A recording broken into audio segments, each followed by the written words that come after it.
Go. Brilliant. Okay. Good morning, everybody, and welcome to this morning's roundtable. So for this session, we're going to be talking about best-in-class IT systems. As has been the case with all the other roundtables that we've been running, the idea for this is that although we have arranged a group of 5 or 6 people who are experts, have got a lot of ideas on this subject, this is a session for everybody to be able to participate in. So like I can see everybody's doing already, what would be great is if everyone's happy to turn on their cameras and join the discussion. That's plenty of time for everyone to ask questions. You can also add your opinions to various things. Just keep yourselves on mute when you're not speaking so that we don't end up with a lot of background noise. So I'm going to kick things off just by asking the sort of named representatives that we've invited to this table to give quick introductions to themselves and maybe explain a little bit about some of the systems that they've got in place. Obviously, David and John, that'll be slightly different in terms of introductions for you guys. So just going from my camera here, can I ask Dieter, can you give a quick introduction first off, please? Yeah, of course. Yeah, of course. Oh, there's a bit of echo. Now it's away. Can you hear me? Okay, cool. So my name is Dieter Klärbaum. I'm the CIO of Vantage Towers. Some of you might know that we have created Vantage Towers at least mid last year with an IPO in March this year. And yeah, so I'm accountable for the IT within Vantage Towers. I have a bit of background in telecom industry for around about 30 years. I started with managing network planning, network deployment, network operations, then OSS engineering, IT engineering and operations. And since mid last year, I'm the CIO of Vantage Towers. Yeah, we have demerged, as you know, Vantage Towers in 8 markets where we have control over from the Vodafone. So we have carved out the infrastructure management for our mobile sites into Vantage Towers. Yeah, this creates, as you might imagine, a lot of, let's say, work and challenges in terms of the IT landscape of a new company that you have to create. That's a bit something I can talk about today, about our experience to consolidate and harmonize and introduce new and modern tools in a tower company. Thanks, Dieter. Diego, can I go to you next, please? Sure, Lara. So I think you know Felix Telecom, which is an operator for wireless telecommunications in Europe. I think currently in the network that Telecom has is about 130 towers, of which a little bit more than 70,000 are already in the portfolio, and the rest are in process of closing or in planned rollouts up to 2030 more or less. So my position in the company, I am in charge of the IT department. And just to give you a little bit of we have a really similar challenge as the other speakers. So we have grown a lot lately. We have presence in 12 countries, and we have a real, as Dieter was saying, a real challenge to provide those countries with reliable systems. So just to give you a clue on our systems, well, our systems provide coverage for commercial, back office operations, and everything related with operations, like, for example, asset inventory, provisioning, site monitoring, access control, etc. So we have a shared philosophy for systems. So systems are shared among the group. And well, I will go later deeper into our systems if you want. So I don't want to go much deeper now. Thank you. Nigel, could you give an introduction? Hi, Nigel Moss, CEO of Wireless Infrastructure Group. We're a mid-market towerco with over 2,000 towers, predominantly in the UK, but we've got offices in America and assets in Spain and also in the Netherlands and Ireland. We've been going for over 15 years, and really focus of our businesses, like many others, it's the infrastructure, new investment in new infrastructure, and really getting the most out of our organic growth of our current portfolio. So IT plays an important part of that with regards to the efficiencies of kind of making the most out of that growth. We have made the big investment about 8 years ago, when previous to that, we were running our own systems and things that we built up ourselves. And then we took the decision to have our project workflow, our works and studies, which we used the Centria program for that. But we still have other systems of our own, which we have to integrate with that and other parts of our business. So it's a constant journey in IT, and we can talk about that a bit more during this session. Thanks. And Boris. Good morning, everyone. I'm Boris Shevelyov from Russian Towers, which is growing almost 11 years significantly every year. We have built our in-house system starting 2016, and our system called Rubaha, which was originally designed with Microsoft and HP. We have invested a lot of time and resources into the full cycle management processes and accounting system and front-end systems, B2B portals. This is a, let's say, full cycle management system. And we are proud to say that this is a very significant tool for us to improve our back office operations and support our businesses, because we have very ambitions and aggressive plan on this year and next years in terms of construction and M&A.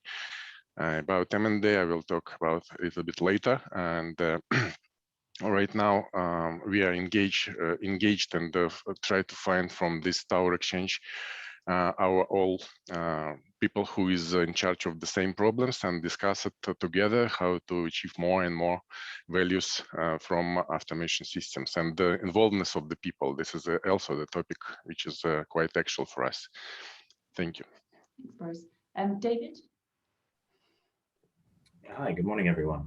So David George here. I run Sitetracker's international business. So Sitetracker is a software solution, a cloud-based solution, which helps tower companies sort of manage their operational workflows. So everything from the front end, where they're receiving co-location requests or new site requests, all the way out to the various workflows that triggers, like new site builds or site acquisition or lease management, etc., all the way out to the operations and maintenance of those sites. So that's what we do. We operate across Europe and Asia Pacific and Africa, and work with a number of the customers that are here on this call. I myself have been with the company for about 3 years, so I helped start the international operations, and prior to that worked with a number of different software businesses, and then before that was with Ericsson for about 10 years, sort of building and operating networks around the world. So yeah, that's my background, and that's Sitetracker. And John. Yes, good morning, everyone. My name is John Bars. I'm the Director of Sales for Centria Corporation. We're from the vendor side as well. We focus mostly on what we refer to as telecom site automation, which is basically interested in power security and environmental issues at the remote sites and how sort of day-to-day operations of those sites occur. We're a 30-year-old company. We have an office in Seattle, which is where I'm located, and an office in Bucharest, which is probably more of interest to the people on the call. And basically, we've been attending TowerXchange events. We're primarily coming from the mobile network operator side. So for 30 years, we've been making solutions for them, and we've been, based on feedback we've been getting from these types of meetings, we're adjusting our products to fit the towerco space. Thanks, John. And that's thank you. So we've got over 40 people on the call, so we're not going to go around and ask everyone to introduce themselves on here. And we've got quite a bit, a few areas that we're sort of prepared to speak through. Nigel from WIG is going to help us direct through some of those discussion areas. But obviously, if people want to add to anything, also I've got kind of specific questions they want to kind of address during the session as well, do feel free to jump in. So Nigel, let me hand over to you at this point. Laura. We're not going to cover everything in IT and the systems that our businesses have, because we're not going to touch on the accounting side, because we're going to take that as a given that everyone has that covered. And also, we're not going to delve into the digital twinning. There was a session on that yesterday, so if anyone wants to watch that in depth, then you can watch that on the playback. However, we will touch on the fundamentals that we think are important for the towercos, which are in the asset and in the maintenance, the space allocation, and in our workflows with regards to our projects. Because, I mean, they're the fundamentals with regards to our health and safety in the asset side and making sure we're maximizing the most out of the asset, and then in the revenue side with regards to servicing our customers. So what we're going to touch on was how we have progressed in our journey, and it is a journey. You know, there's a lot of lessons learned to date, and there's a lot we need to consider going forward, and how we have found integrating these systems or building them fresh or buying the off-the-shelf products that are available. So we're really just going to kick off with that, and I think I was going to pass over to Diego from Cellnex to talk about how his systems journey has been, and particularly, as you say, you were in 12 different countries. You know, a lot of different systems have probably been acquired there. So a large part of what we have to deal with is the integration and the process flow. So if you could maybe start us there, Diego, that'd be great. Okay, thank you. Yes, I can explain you a little bit our experience with that regards. So yes, for us, IT systems are a key pillar to be able to deploy our industrial model into the systems. So for Cellnex, IT systems are a part of its industrial model. You know, Cellnex is a company which believes they have a knowledge. So we have a knowledge, and we have much more than a financial aggregation of companies. So we have a way to do. So systems somehow are used to capitalize a little bit this knowledge. So how do we integrate companies? So we created systems almost from scratch a couple of years ago. That was a real advantage to be able to do that.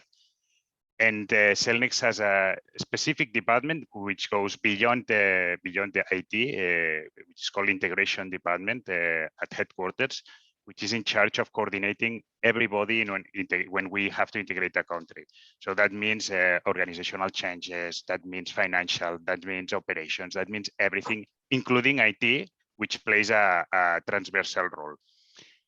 We have a methodology, we call it White Book, which is imagine a timeline, and what we have to do on day 1, what we have to do on day 90, what we have to do on day 120, and so on. So this is more or less the way we do it. So which role we play as IT department in this integration process? So at the end of the day, we use the tools to capitalize the best practices. And when we go to a country, we analyze what is the gap between what the company has into our systems. As I have explained you, our systems provide coverage for commercial, back office, meaning financial, purchasing, human resource, so people, tools, etc., and also operational ones, so systems which provide access to operations. So the scope is quite huge. And then we analyze the gap. And for example, when we acquire one company and this company has systems in place, we analyze those systems, and we try to avoid having legacy systems. So whether we can capitalize those systems, and they are valid for the whole of the group, for the whole group, we include them into the template and we broadcast them in the rest of the countries. We don't try to maintain them isolatedly. So the idea at the end of the day is to use the systems as a leverage. Systems itself are nothing, but we use them to ensure best practices are applied among the group, to take early control of the company, of course, to reduce costs. When you share a system among 12 countries, there are clear economical synergies. There are investments which are shared. There are sunk costs which can be not repeated, which are not needed to be repeated, and so on. And of course, we improve at the end of the day the service we provide to the customer. So. And Dale, can I just ask one question there? Because certainly something at WIG that we really struggled with 10 years ago was to make the decision of we're going to move to a new system, because before that we were running all of our assets and our workflow off of a variety of spreadsheets that just magically tried to hold together and hold together. The plaster eventually had to get ripped off. And you said 2 years ago you started with a clean sheet. Did you take one of the original Spanish Cellnex systems and use that, or did you actually put a new system in 2 years ago? This is a very good question. So we really did a previous analysis, quite deep analysis, because it is not easy to make a decision on that point. And depending the kind of company you are, you have to choose one strategy or another. And probably most of them are valid. In our case, we were a company which we already had in place an ERP. We had few countries at that moment. Well, few countries means 5 countries. So, and what we did in that point is we analyzed it, what were the requirements for all the countries. So before these 2 years, during 6 months more or less, we did a inception analysis of gathering all requirements for all countries. We joined all countries together. We discussed about how systems should be, and then imagine a timeline. So I have no presentation to show you, but it is very easy to understand. So you can go from pure self-development systems, so you can do systems from scratch using development platforms, till niche systems where you have many specific systems for TowerCo business. In the middle, you may have the ERPs, big ERPs or general purpose tools, then more telco tools, or then more platforms. So if you put that in a line, so we analyzed it a lot, and we finally decided to grow with general purpose software, which we put it on top of that. We put it a layer. We make a layer of presentation to avoid the complexness of these systems for the end users. So, but basically what we did is we took advantage of what is already implemented in general purpose meetings, provided that we added a layer to isolate this from the end users. We also established a couple of common elements for the whole company, which is a business intelligence system and a documental management system, which is shared among all the applications, among all the applications. But basically, we don't start it from scratch. We try to take advantage of what we're already in the market. Yeah, thank you. And in taking that to the other extreme, Dieter, it would be good to hear from yourself, who didn't have anything to take forward or had on one hand the enviable blank sheet of paper to start from scratch, but of course several countries and a lot of asset that you've got to quickly be able to monitor. So it'd be great to hear your story and how you made your decisions and the way forward you've gone this year. Yeah, it's interesting that you mentioned this blank piece of paper, which is also kind of let's say opportunity, right? So building a IT stack on the green field is nothing that happens to IT people a lot in their life. So we started investigations already back in the beginning of early 2019. So that was far before the Vantage Towers company was established in the frame of the project establishing that.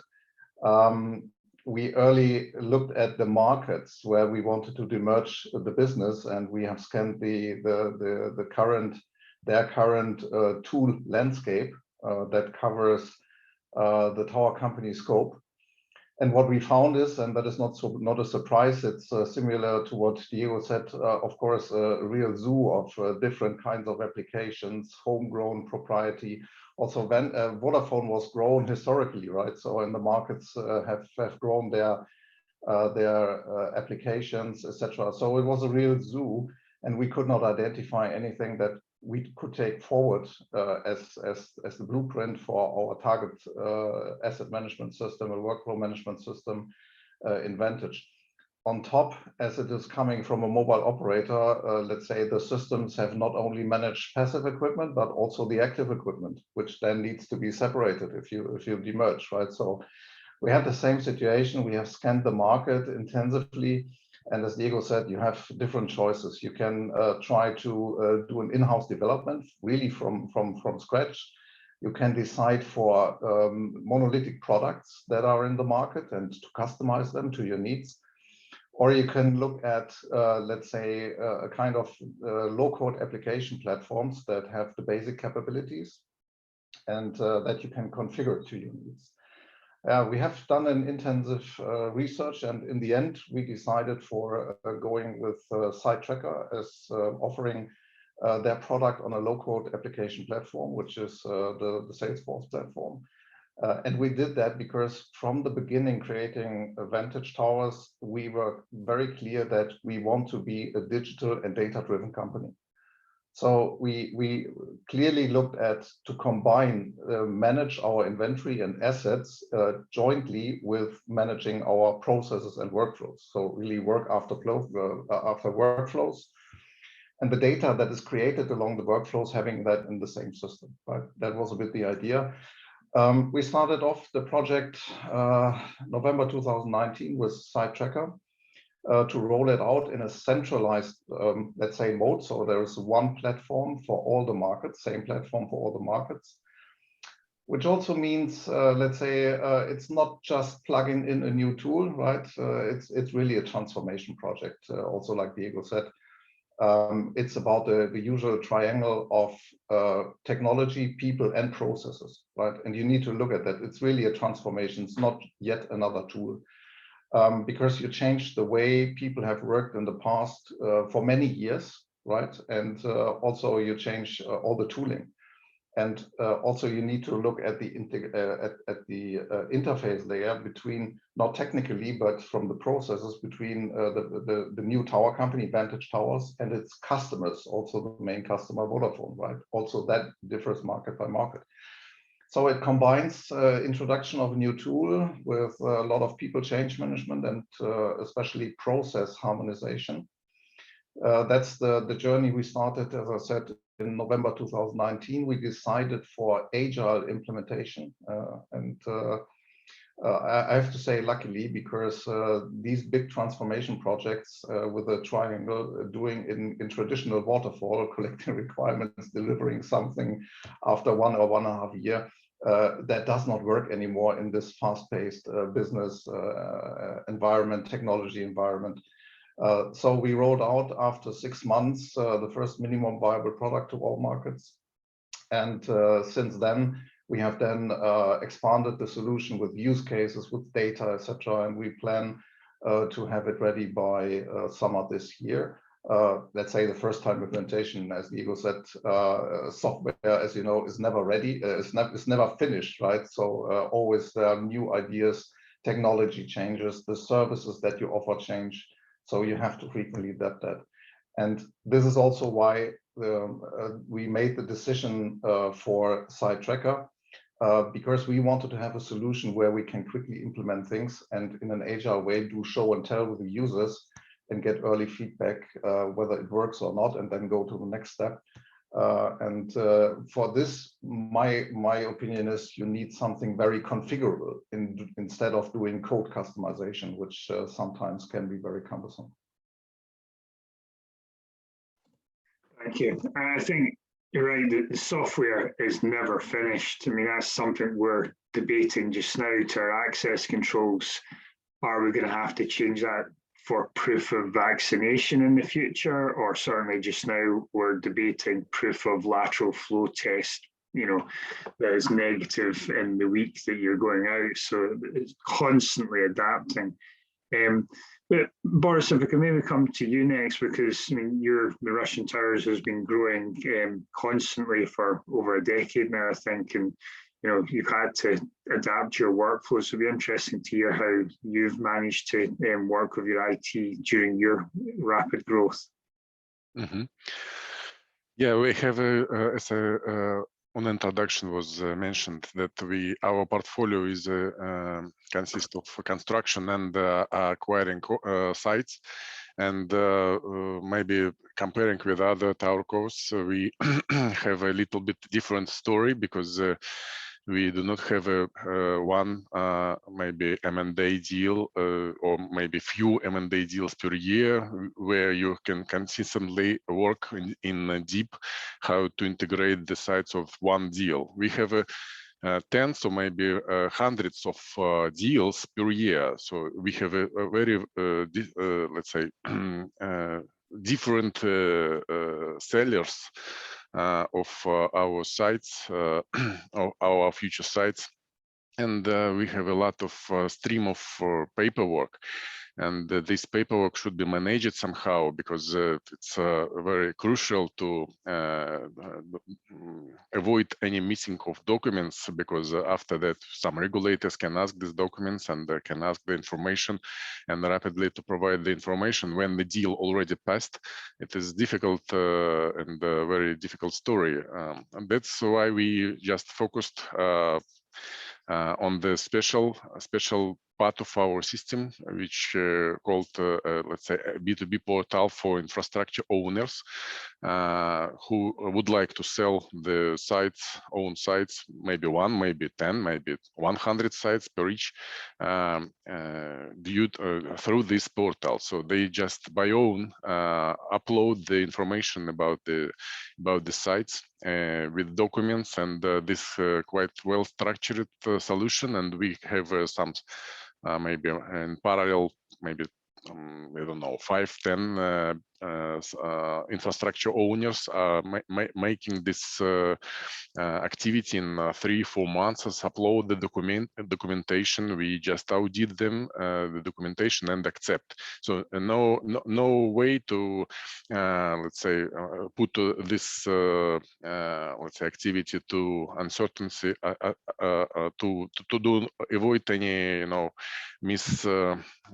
blank areas in processes. So every site knows which statuses of the document, etc. So this is looks like sounds simple, but the implementation was quite intelligent, because then after audit of the documentation, this has to be imported to our internal system. Rubaha should apply the documents and metadata of each document to the business process, and provide this information to a maintenance department. So every time we have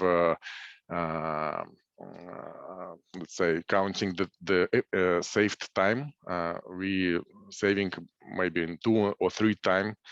Three times less spend time on this M&A deals with each infrastructure owner, and we do not miss any document. This is a quite interesting plugin for our Rubaha. So much of it is about getting the workflow right and the integration right. And I mentioned the Wireless Infrastructure Group, it was about 10 years ago, we thought we can't run up from Excel. The business has matured, size is there. And then particularly in 2012, when the 4G applications started, you had the first real activity, and we'd gone through network consolidation as well in the UK. And we realized that we're running spreadsheets tracking workflows, yet we were wanting to get it right for the customer, but it's all about the asset. And in order to get the efficiency out of the asset, if we had 3 different projects coming to our asset, we had to make sure we're strengthening it or investing in it, and also the efficiency of doing some of that work at the same time. And that's why we had to move to an asset monitoring and workflow monitoring tool. And we've got one of the highest co-location rates on our infrastructure. So it's really important to get that extra efficiency to make sure you're investing wisely and the workflow is being managed as quickly as it can be for the customer, who obviously was rolling out 4G at that time for government kind of obligations on coverage, and 5G will obviously be a bit of a race as well. But David, it'd be interesting to get your insight as to when in our instance, as we're facing into 4G, we're at a peak with thousands of applications for upgrades. Our staff are feeling at the busiest, and then we tell them, I'm going to take those trackers off of my project managers that love the trackers they've built over years, and I'm going to put them into a new system. How do you think you culturally get people bought into that in the companies that you're selling to? And what would you say is a typical kind of length of period to actually go for an implementation? Yeah, I mean, you're right? The sort of landscape is moving much quicker, and it's much more complex than perhaps the 4G landscape was. And I think that sort of cycle will probably just continue in the coming years. Working with Vantage for us, just shows you the complexity of 8 different operating companies, each with their own kind of view of looking at the world, and then trying to harmonize that into a single way of working. So for us, the sort of core philosophy of how we approach these types of things is what we call standardization with localization, right? So being able to build something that works for the center, that works for the sort of head office, let's say, but gives enough flexibility to the local teams that adopt or accommodate the workflows that are specific to them. Because it's different enough, let's say, building a site or the permitting process in a rural part of Scotland compared to the center of London, let alone the difference between doing those 2 activities in Germany versus Greece, right? So it's all well and good that you want to create a harmonized process, but you need to be able to give the people on the ground the flexibility to sort of adapt these workflows to what they need, because otherwise what you end up doing is having a centralized tool that you think has all your data, but in reality there's a lot of rogue Excel spreadsheets that people are actually doing the work in.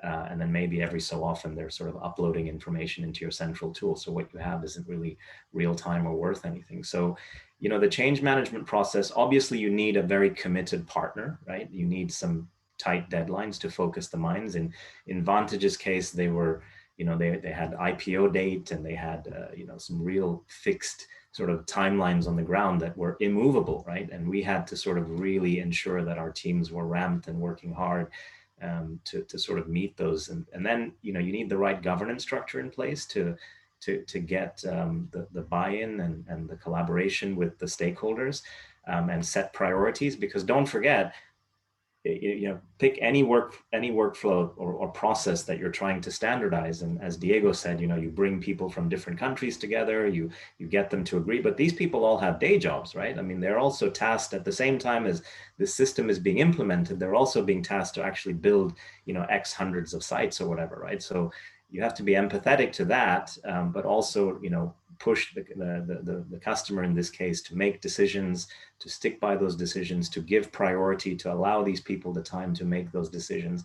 And then, one thing that I think we could have done a lot better, but we certainly, we build these into our implementations now, is just spending a lot more time with the users, right? Making sure that we have people that float around, trainers, and also, just what we call, as Dieter said, it was an agile implementation, but we also sort of created floating squads that could go around and, sort of help particular markets with their adoption, and just, do whatever it takes to sort of make things right for them. So that's kind of the approach that we took. And in terms of timeline, it's a really difficult question to answer. I mean, I think what we did with Vantage was remarkable, right? Taking 8 countries and trying to create a system which, as he said, first go live was within 6 months, giving people a viable product that they could start working in. And then, a year later, kind of delivering not the finished article, because software is never finished, as Dieter said, but at least, a much more of a complete product, let's say, that everyone could go live in with all the integrations that they needed and so on. So that's one example of a timeline, right? We've been able to take, a massive operator in North America, we were able to take them live with a system in 4 weeks. So it really depends the extent to which they're willing to take the out-of-the-box product and push that, versus the extent to which they want to make the configurations and changes to adopt to their workflow. So I think that's more the issue is what, what the customer is willing to do and the extent to which they're willing to work with us on that. Certainly 4 weeks is that's a sprint for sure. But yeah, and that's just basically, here it is. This is, this is our fiber build product, start to finish, nothing else. You get this. Everybody has to start working with it. We'll take your Excel spreadsheets, we'll replicate them. The workflows are exactly the same. Off you go. Right? I think, I mean, I've never had an IPO deadline run against us in one of these projects. That certainly focuses the mind, but a hard deadline we found was fundamental, because otherwise you kept saying, well, that looks like a nice addition, let's sandbox that, and that looks like and it's never finished. So if you don't put a deadline on it, then you will never actually get to version 1. So that was a fundamental we had. And as I mentioned earlier, we're kind of considering, what do we add to our system for, vaccinations and the data of holding that personal information.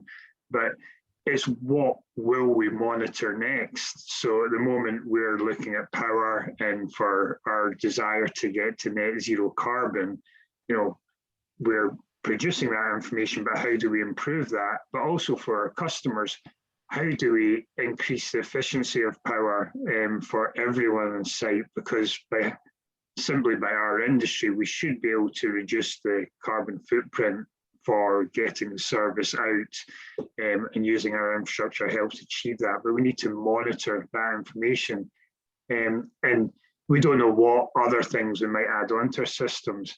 But quite interesting, John, if I could come to you and you can maybe touch on other areas that you see people are monitoring, or what you think the trends might be going forward.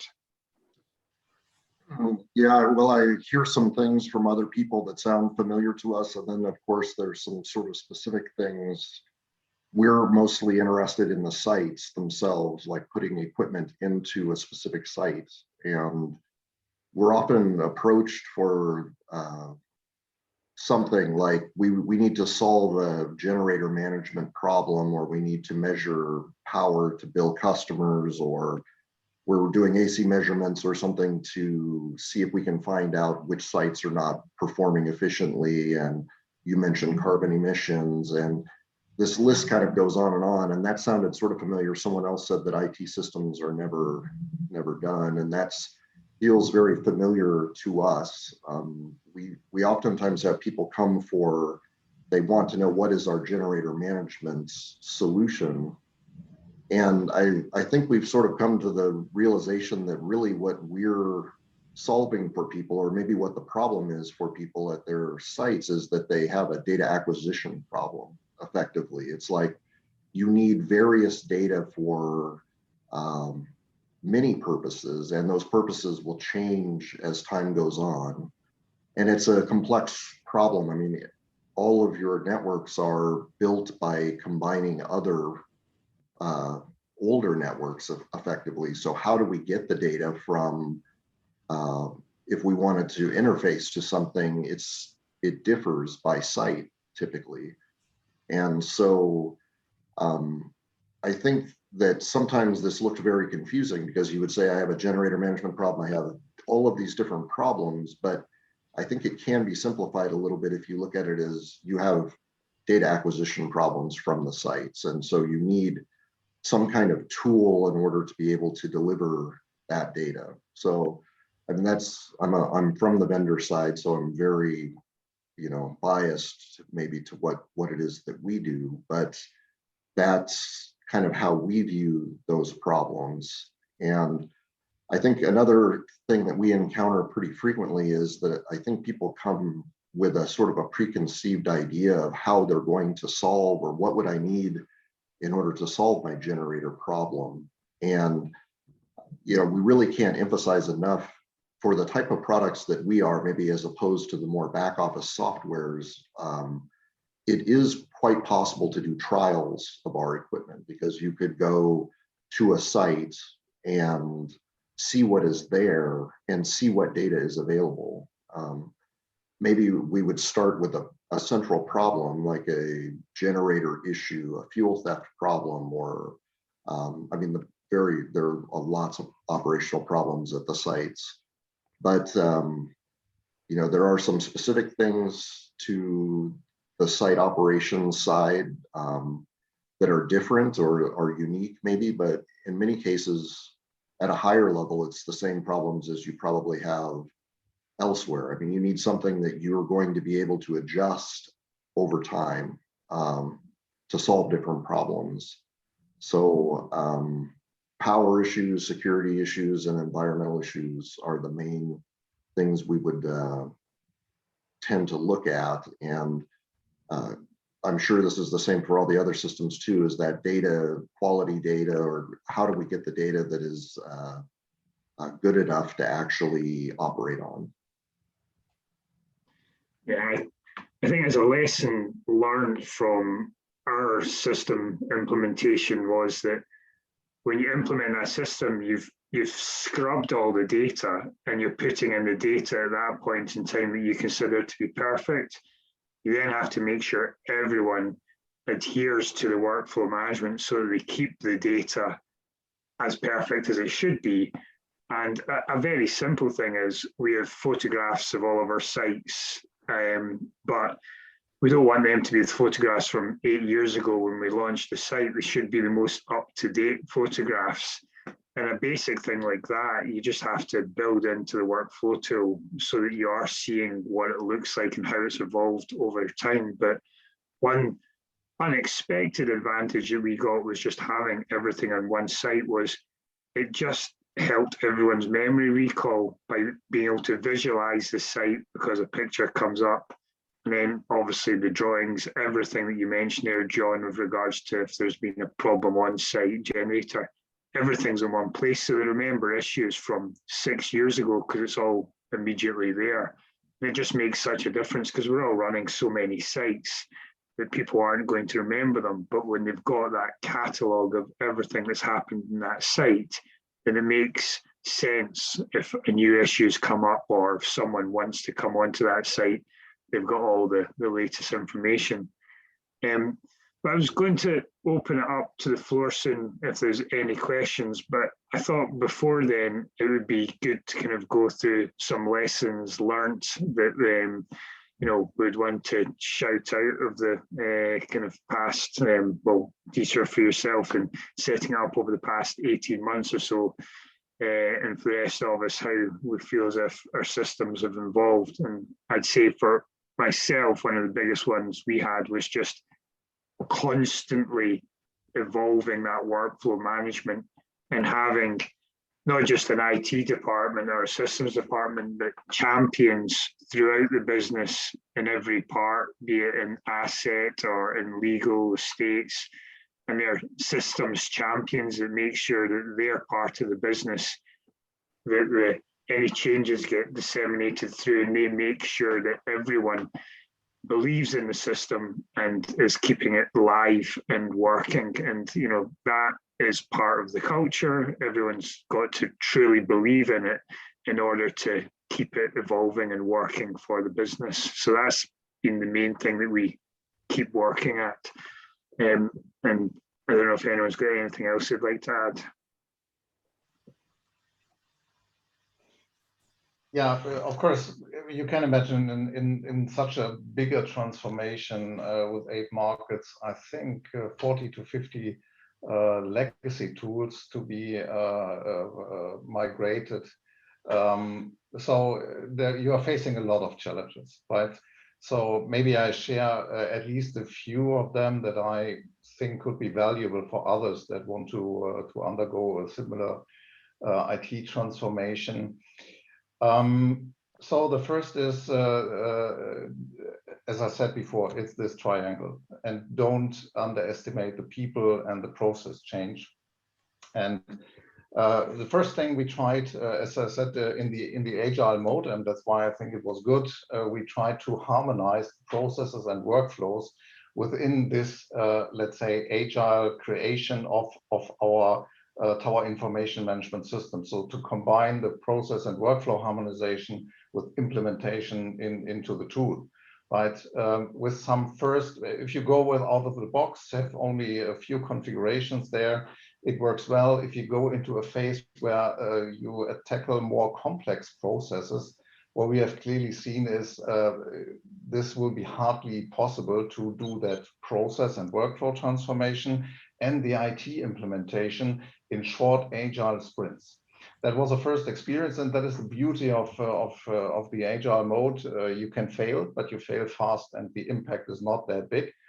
So what we did then is we decided to disconnect the process creation and the workflow implementation in the IT tool. So we first created the high-level processes that we want to go through, and also with an end-to-end view, right? So we are using the Tower Information Management System for, it starts with a customer portal where our customers can raise co-location requests, give all their details. It contains then the co-location, the lease management with our landlords in terms something needs to adapt it, the site rollout, site inventorization until operation and maintenance, right? So we tried with one system to cover all the processes and the connected data. So we tried first then to create this harmonized high-level process framework and then take this as a starting point for the IT transformation, for the agile sprints, and as an input.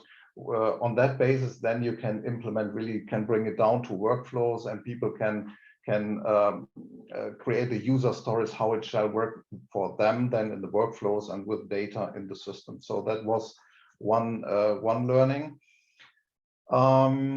Another learning is, it was discussed before, not a learning, but let's say a recommendation.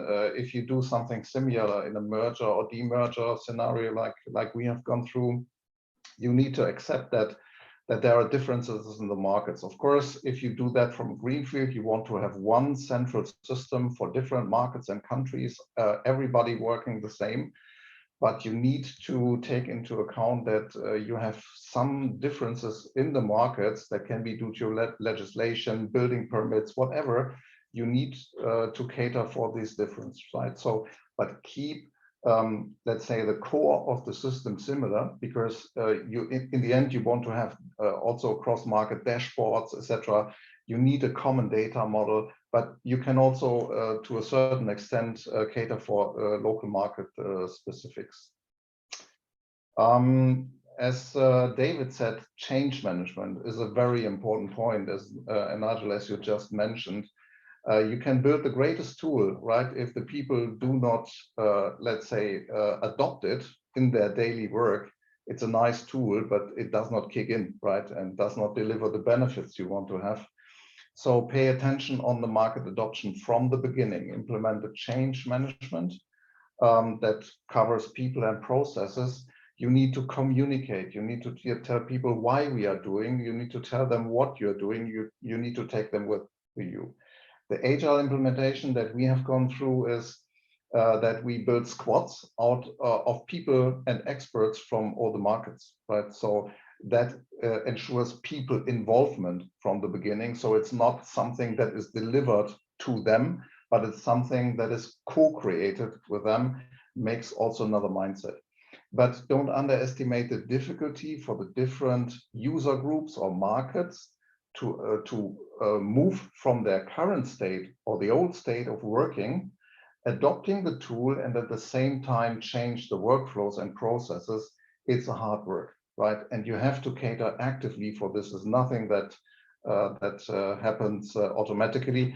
And last but not least is exactly what I said. As I said, much more points and challenges that you are facing in such a transformation.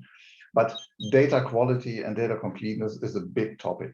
You can have the nicest systems, the best dashboards. If the underlying data is not reliable, you have a problem, right? And also a problem in doing the workflows in the system. So from the beginning on, keep an eye on the data, look what data is there, do quality measures on the data before you migrate it, do consistency checks. In the end, you need to live with the data that you get from the former systems, right? You cannot create, let's say, artificially data. You need to live with that, but you can control the quality before you migrate it, and then have plans to improve the data quality over time. So that's a bit what my experience is. Don't know whether David from the vendor side wants to add something, but these are a few major points I would recommend to others.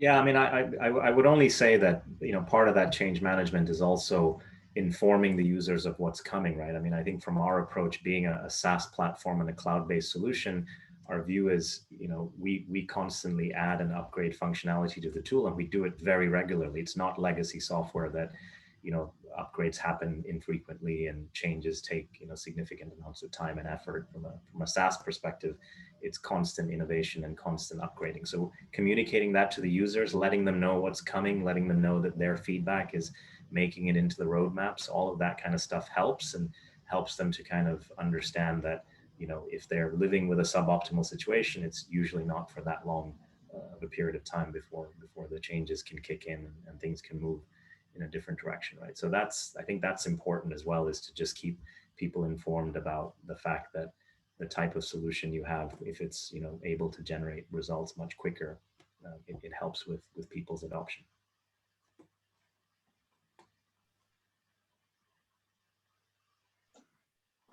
Would anyone else like to comment? Sorry? Any other comments? Yes. Well, I think that most of the speakers have already said, so we have the same experiences, Dieter and David, so very similar to you. Just to reinforce a couple of things, maybe just as a piece of advice, which we have had to face. So is totally agree with your words, David. We have to respect localization in the countries. At least 25% of the solution have to be adaptable for the country. So countries or business units have their own needs. They have their own workflow needs. They have their own legal regulations. They have their own need for documentation, permits, etc. So this is key. Otherwise, the tool will fail. So strongly agree with you. Strongly agree with you, Dieter, also with the change management. Just to reinforce that change management, from our point of view, have to be led from the country, not from the central headquarters. This is key to succeed, because otherwise it's look like a project which is imposed by the central company, which doesn't make sense. Just this. Another important point, I think, is really, when you think about change management, don't think just in internal users. I don't know your situation. I guess it's same as ours, but I would say that, I don't know, the last implementation we did was 500 users. Only 70 of those users were internal users. The rest were customers, landlords, vendors. So many times we forget about these people, and these people is key to the system for the system to succeed. So this is a really, really important learning also from our side. And also you were saying, David, this is key also again. High dedication is needed. This is a transformational project. This means transforming the way they work. So countries have to be aware that they have to reinforce their daily operations before starting a project like that.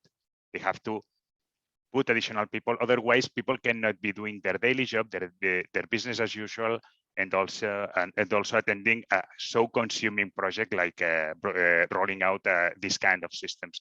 So the rest of the elements, we have many other learnings. We always do a debriefing process after every implementation, and we start every new implementation just what we have learned, because of course we failed a lot, like all of us does, and we try to learn from our mistakes. But glad to know that we are facing the same. So at the end of the day. We've got a couple more minutes before the end of the session. Are there any questions? I think there's one come up in the chat for Dieter and Diego. Did you see any advantages in enabling individual markets to do their own localization for business process? That's allowing some latitude in some countries to deviate from, I guess, the core system. I think that question is asking. I don't know if Dieter, if you go ahead, yeah. Dieter, please. Okay. Yeah. So my understanding is that to enable the markets to do their own localizations themselves, if that is the question, that could be an idea from my perspective. Let's say after we have done the major implementation, right? So in the first time implementation, as I said, we are going agile. All the markets are part of the agile squads that are defining the user stories that have to be implemented.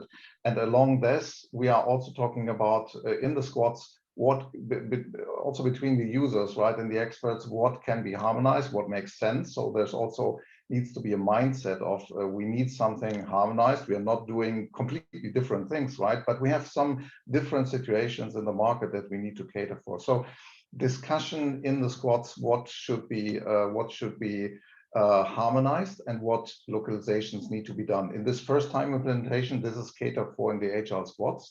Later on, I see from my perspective an opportunity to leave it to the markets. I have to say in Vantage, IT is centrally organized. So we don't have, let's say, IT people in the markets. But as we are using low-code application platform, right, there might be an opportunity in terms of configuration. Let's say there is an opportunity to give that to the markets. On the other hand, you have to be cautious, right? Because in my history, and I have a long-standing history also in IT, I've seen when you are doing this and you're giving it free to the user communities to do their own things, to make their own development, configurations, etc. It can happen that very soon you get 8 in terms when you have 8 markets, you suddenly after 1-2 years you see 8 applications instead of 1, and you get into the problem that you are even not able to have a cross-market report and dashboard, because you also need to have a good control of the data model and the data governance which is in there. That's very important. So on one hand, yes, I can imagine that for the future, but it needs a very good governance to avoid that that you scatter this centralized and harmonized application again completely. Just if you allow me, Dieter, I agree with your words. Just to complement that, we are really also trying to decentralize part of these systems, because otherwise we could be a bottleneck. So meaning, for example, users management of users, meaning creating self-business rules, even workflows have main phases are common for everybody. So to some extent, they can configure. The countries should be able to configure their own needs. So I think, as Dieter says, it's a balance to not lose the integrity of the whole model. So totally agree with your words, but also in the other hand, to not become a bottleneck into the process. So we are, as I said, for example, something we have completely decentralized is the reporting. So we provide universes and tools to report so that the business units can create their own reporting. There is a set of reporting which is common for everybody, but there is also universes available for the business units to work. So I think I agree with you, but there is a balance we have to achieve. Thank you. I think just to bring the session to an end, I think it's worth remembering how far the industry's come. We've all, many of us in this call have done deals 15, 20 years ago, when you used to get an Excel spreadsheet and the assets were pretty much along and lat of where they were. And that was your information to make your decision on. And then it was more of a legal review. But now we've got, sophisticated systems, and as the questions come in, can you build new systems on top of the old legacy systems, which Dean has sent in? And actually, well, you can do that, but I think what we have seen compared to 15, 20 years ago is so much innovation and detail and data capture of what is important to our business. And I do think digital twinning is such an important thing coming forward as we really focus on our spatial allocation and all of the 5G size of assets required is so important. So, I think over the next 5 years, we'll see as much of a rapid increase in the use of our IT as we have compared to how it's developed in the past 15 to 20 years. So I think what I'm taking away from today is just really about the setting the goals, the timelines, and getting the workflow right in order to get the most out of our IT. So thank you very much for everyone that's contributed, and I'll pass back to Laura. Thanks for setting up, Laura. Thank you, and thanks, Nigel. I think you did a great job of steering through that and just kind of teasing out from everyone the kind of challenges everyone's facing. So big thank you to you specifically for that, but also for the rest of you guys as well for generously sharing your thoughts with everybody. Obviously, do feel free to kind of follow up with everybody separately if you've got kind of additional questions that you didn't want to ask on here. But I will close off the session and say thanks again to everybody and hopefully chat to you all soon. Thanks. Bye-bye.